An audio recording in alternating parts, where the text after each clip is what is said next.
Hey, Sean G here from Chasing the Truth. You're about to get some of the best of samples of shows I've done over the last 5 years. God bless y'all and enjoy. So once, Because okay, I got a question. Once you kill these dogman or other creatures, uh, how would you turn these creatures over to whatever was paying the bounty? Would they fly in? Did you dispose of them, or did something come in and pick them up and dispose of them, or just pick them up and you never saw them again? we only had one of those pick up and never saw again once. That was the first alpha I've ever killed, or my team actually killed. But usually, radio into base, let them notify, the job is done, take pictures and incinerate. That's how we usually do it.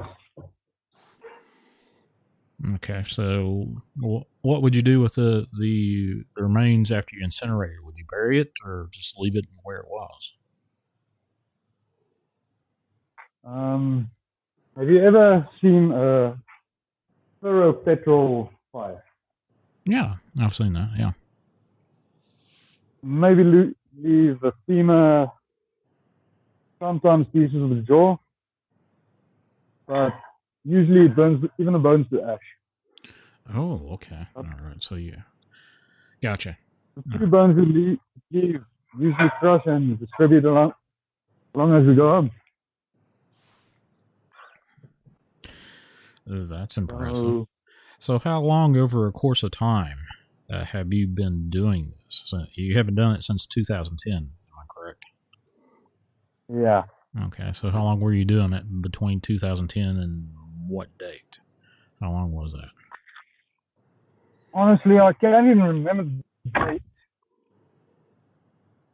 Enough blows to the head makes you forget most of the things.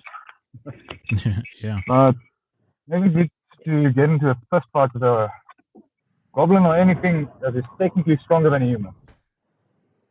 No, I'd imagine so. Usually 530. But Oh. I was in the army for 1 year. I was contracted for 2 years in the army. Mm-hmm. 1 year and I had my first encounter. Then, while I was in the army, with that last year, after my encounter, they moved me to a special unit. Basically, wasn't in the army anymore. To deal with these things for the country. So Basically, you I was an mean, army, and then whatever happened, they decided to put you in a special unit, and the unit was separate from the army, but you were still part of the military. something like that. Something like that. Okay. More like transferred from Navy Marine, Navy SEAL to CIA. Almost something like that. Okay. Okay. All right. Some sort of alphabet department. I gotcha. All right. Code name department. We do not use alphabet one here. We get the code name. I'm not even allowed to use it in public anymore. It's at church, funny enough. Okay. One of the great thieves of the apocalypse. Let me put it like that. Oh, okay. All right. That's the So, name. so is this the group that you were with, the unit that you were with? Is it still a functioning unit? It's been functioning since the 1900s. Okay. But it's so clandestine. Mostly the president doesn't even know about it. It's above the president's pay grade. Okay. All right. That's what it was explained to us. But long story short, after my discharge, They gave me a choice. I can stay, I can go. If I go, private sector or not at all. So I decided private sector for a while. Yeah, say that one more time. I didn't quite catch what happened if after you could stay or go. They say stay or go if you want to keep hunting. Private sector. Usually private sector is certain governments around the world. They don't want to mobilize their military against a threat like that. They call contractors. Okay, all right. Your company basically builds a name for itself. And usually they call you in. You don't have the right to refuse a job. But yeah. Now, private sector is, we pay you barely enough to keep you alive and cover your tracks or costs, and a little bit just to keep you happy from speaking to the public. Okay. Usually when the public so engraved into media fantasy crap like that they don't believe it. The one thing that blows me is, let's say with the Dogman. Usually when someone talks about Dogman or werewolf or whatever, what is the one thing they think of when hunting it? Can kill it. Most people will say silver, which is not correct. That will just piss it off even more. Usually iron. One of the, how can I put it? So not lead, just iron, huh? Yeah. Why basically iron? We honestly have no idea. We have a feeling like, you remember old fairy tales? Yeah. That the fairy with a horse. Those fairies can't even touch iron. It's too pure to work. All right. My theory is almost like that. It is, I almost want to say it's a holy metal. These things just don't like being touched by it. Okay. But that's my theory. All right. Or it could be like knitting makeup or something like that. I think we are carbon-based life forms. Our poison is arsenic. Those things are this kind of life form. Their poison is iron. What kind of life form? I'm sorry. Honestly, I don't know. I don't know the periodic table that well. Okay. I got it. I just think so it's definitely not a carbon-based life form. I got you. Yeah, carbon-based life forms die when exposed to arsenic. That part I can remember at least. But that kind of organism, that Dogman and stuff like that, yeah, we believe their poison is iron. Funny enough.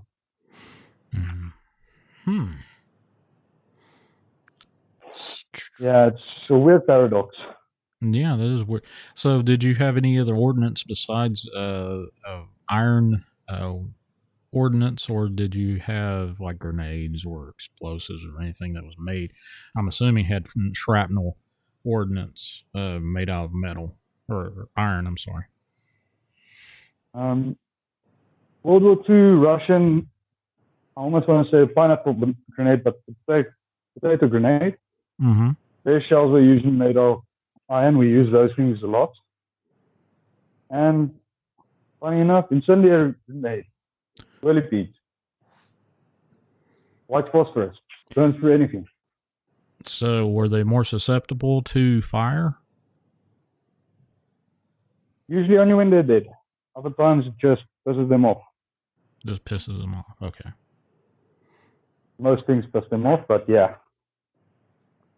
So, tell me again, where would you, if you were hunting one of these dogmen, where would you be shooting? What was the body mass that you would be aiming for? Chest or head? Chest or Depends head? on the weapon you have. Close range with a machine gun or automatic rifle or even a shotgun. So generally go for the chest because they're already alerted that you're close by. Sniper rifle, you go for the head.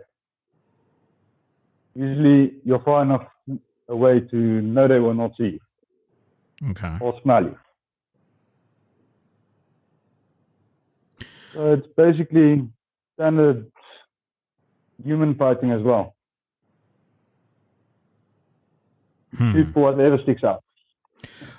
Dogs, you can domesticate a cat too long. Would it be something like that, or would it be a more robust communication between a domesticated, you know, dog man versus its master?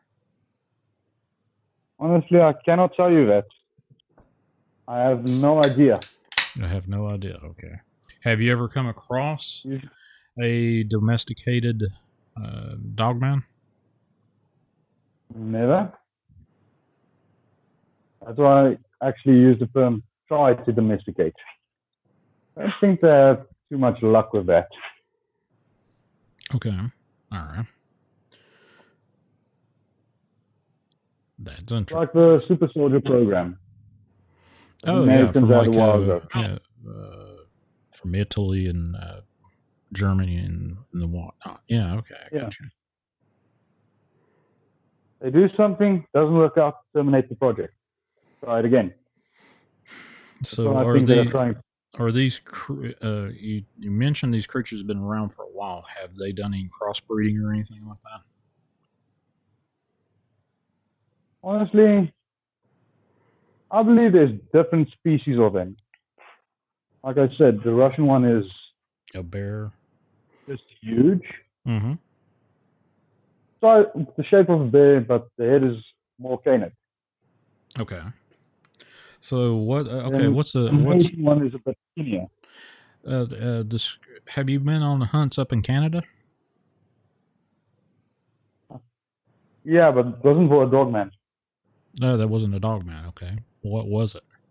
That was a Sasquatch. A Sasquatch. Okay. Yeah. Are they Those things are they dog man in Canada? to my knowledge, yes. Okay. All right. They are everywhere. All right. So I've had a dogman sighting described to me in Canada. Or let me describe it to you and see if it sounds familiar. About 15 feet tall, if standing. They usually look like they've got really oily, spiked fur all over. Dark brownish, kind of almost black, but not dark. Not black, but brown. Can I jump in there quickly? Sure. Almost like leopard spots on it. Leopard spots. I'll have to ask. I'll ask. I'll ask again.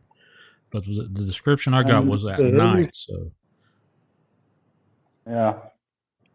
So the head was a bit shorter. Short. Okay. Because what you're describing to me at the moment, the short snout, sounds more like an African one. They usually go. Okay. They usually look more like a hyena. A hyena with spots. It was a darker brown or a lighter brown with the ones with the spots. That's also depends. Because basically we have them in subcategories: continent, environment, size. Roughly estimated, you said 15 feet. That's about 5 meters. That sounds like a Northern African one. Dark brown, spiky, oily hair, Northern African. And if it's dark brown with darker spots, almost black spots, It's plains, Mm-hmm. lighter brown with dark spots, savanna or desert. Okay. So, are they associated with any of the Aboriginals? These dogmen, are they? Do they get along with these things, or are they the folks that are wanting to get rid of them? Usually they want to get rid of them. They see them as demons. But here and there you get actually one, like I said, human intelligence. Mm-hmm. Here and there you get one smart enough. Okay, these guys are more than us. They make their own weapons. They found out iron kills us. So let's make friends. And go through generations, not through friends. Here and there we get found one where that is, where they basically domesticate themselves. But not truly domesticated. So they're able to form a truce between the Aboriginals and Yeah. the dog. Okay, all right. More like a dictatorship, in my opinion, but yeah, truce. So who's the dictator? Dogman. Because Dogman is not scared of them because it knows it won't kill him, as I was explained by the elder of that one. Okay. Dogman won't attack him because he gets food from them. They basically offer food to him with every hunt. They won't attack him because they know it's bigger and stronger than them. And its pack will tear the village to shreds. And they generally stay away from it. But if something like a lion is spotted in the area or something like that, the dogman usually takes care of that. So I want to say it's a truce with conditions that are more in favor of the dogman. All right. So, is there a certain protocol once you go on these hunts?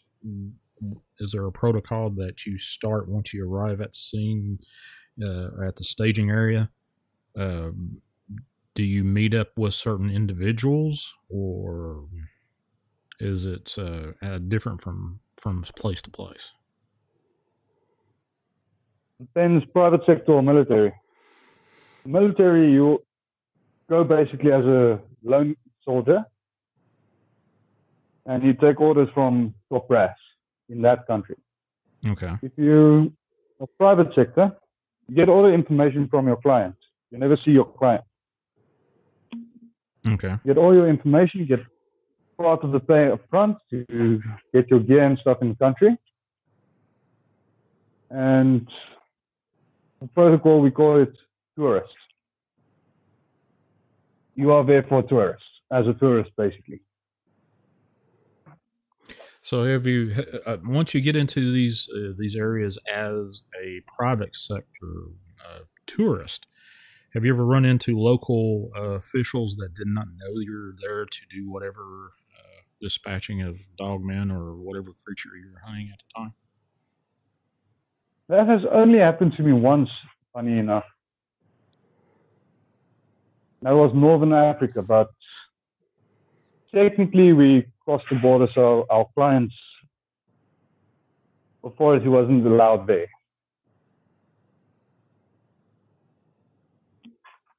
So we got to the area, we tracked it, jumped the border.